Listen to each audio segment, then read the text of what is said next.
marahay na hapon po mga ka-farmers.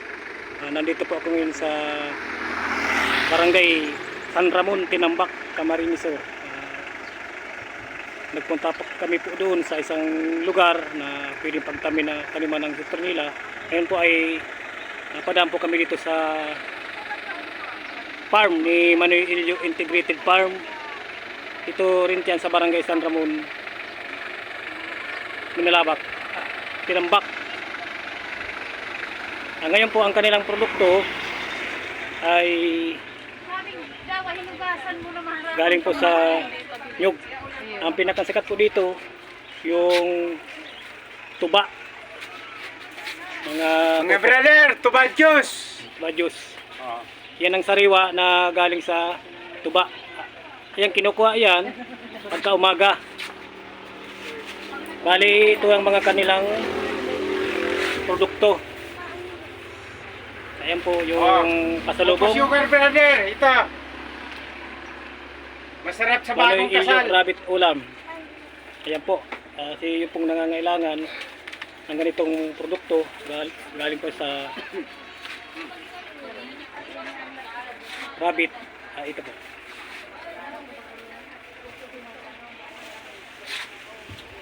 Brother, Yes. anong pangalan po? RJ po.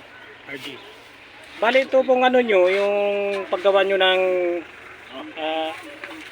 lambanog yun yata ito. Tuba. Tuba juice po. Tuba juice. Ilang buwan na po itong nag-ooperate? Taon na po sir. Taon na po. Nung pandemic. Doon po simula. Kasi nakikita namin dito sa ibang mga vlogger na nadaan dito ay napadaan dito. Kasi ito daw ang pinakamasarap na tuba. Juice. Purong sariwa.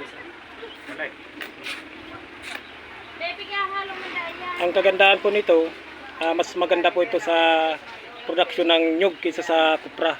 Dahil ito ay tuba. Ilang mga klaseng produkto na itong galing dito sa nyug? Ano po? Yung sa tubaan po namin, coco sugar, tapos fresh tuba, and then sukang tuba. Tatlong product. Pero kayo na po ang nag-produce na. Opo, kami po nagpa-process. Maganda po. Kumusta naman po yung ano? Diba meron din dito PCA, Philippine Coconut Authority. May tulong po ba sa inyo na karating? Pero po, nakakonect po kami sa PCA. Tinutulungan po nila kami sa seminar, sa training, tapos sa ibang mga Direct po kamo o may kooperatiba? Hindi po, direct lang po. Direct to the farm. Mas maganda po yun. Yun po ang kagandahan po nito. May access po nila sa PCA para matulungan ganitong mga produkto.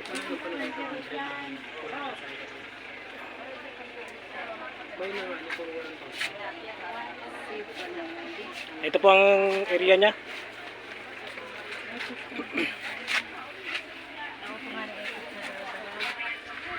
Ito may tilap siya.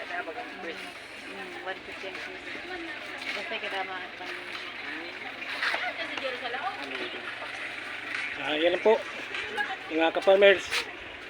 Sinangangailangan po ng first tuba dito po sa Barangay San Ramon, Tinambak, Camarines Sur.